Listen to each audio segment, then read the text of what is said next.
తండ్రి కుమార పరిశుద్ధాత్మకు మహిమ కలుగునుగాక. ఈనాటి జీవవాక్యం. కాలము పరిపక్వమైనప్పుడు దేవుడు తన కుమారుని పంపెను. ఆయన ఒక స్త్రీ నుండి పుట్టెను. ఆయన ధర్మశాస్త్రమునకు లోనయ్యెను. పౌలు గలతీలకు రాసినటువంటి లేఖ 4వ అధ్యాయము 4వ వచనము.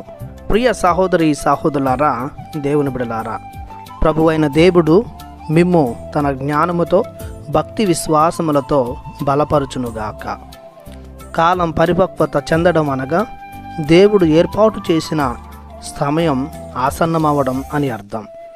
దేవుడు తన చిత్త ప్రకారం నిర్ణయించిన కాలము వచ్చినప్పుడు తన ఏకైక కుమారుని వాక్కురూపుగా ఉన్నటువంటి క్రీస్తును ఈ లోకానికి పంపించాడు.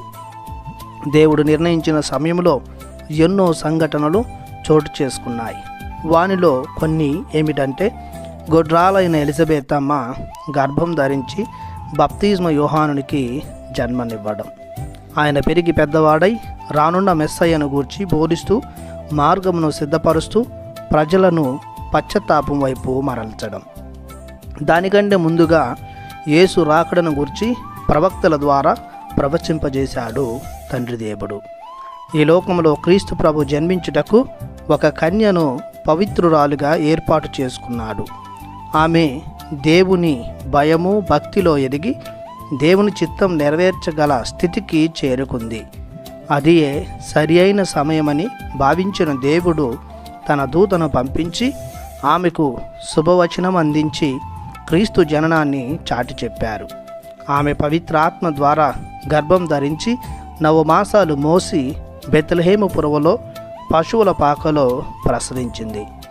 దేవుడు దూత ద్వారా ముందుగానే తెలిపిన రక్షణ గల యేసు నామాన్ని ధరింపజేసింది. ఆయన యూదా వంశములో ఒక యూదీయుడిగా జన్మించాడు. దేవుడు సర్వమానవాళిని, ముఖ్యంగా ఇశ్రాయేలు ప్రజలకు క్రమశిక్షణను, నీతిగల భయము భక్తిగల జీవితాన్ని నేర్పించుటకు, విశ్వాసములో పెంపొందించుటకు ఇచ్చిన ధర్మశాస్త్రాన్ని విధేయించాడు. చివరికి ప్రభు చిత్తానికి తలొగ్గి ధర్మశాస్త్రాన్ని, ప్రవక్తల ప్రవచనాలను పరిపూర్తి గావించాడు. ఒక స్త్రీ ద్వారా క్రీస్తు ప్రభు ఈ లోకానికి రావాలని కన్య మరియను ఎన్నుకొని యేసుకు తల్లిగా, జగతికి జననిగా, పితకు ప్రియకుమారునిగా, పవిత్రాత్మకు పత్నిగా నిలిపాడు.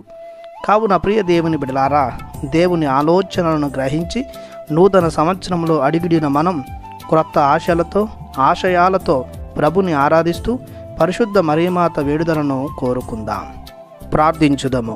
మా ప్రియ పరలోకపు తండ్రి, మీ బంగారు పాదములకు వందనాలు చెల్లిస్తున్నాము. ఈ నూతన సంవత్సరంలో మేము ఆశతో మీ వైపు చూస్తూ మా నిర్ణయాలన్నింటినీ సఫలీకృతం చేసుకునే దైవ జ్ఞానాన్ని, శక్తియుక్తులను దయచేయమని యేసు నామములో ప్రార్థిస్తున్నాము తండ్రి. ఆమెన్. దేవుడు మిమ్ము దీవించునుగాక. ఆమెన్.